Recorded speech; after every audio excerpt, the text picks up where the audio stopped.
araw upang makasalanan maakay. Doon sa kalangitan mayroong kapayapaan sa kaharian ng Diyos. Nais ko maglingkod sa iglesia ng Panginoong Yesus.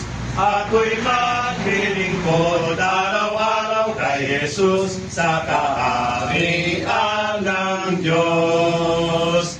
Nais kong maglingkod ng matapat kay Hesu Kristong tagapagligtas. Sa aking pagtalima, kapayapa ay ganap sa kaharian ng Diyos. Nais ko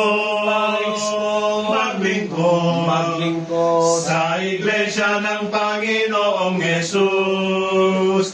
Ako'y maglilingkod araw-araw kay Jesus sa kaharian ng Diyos.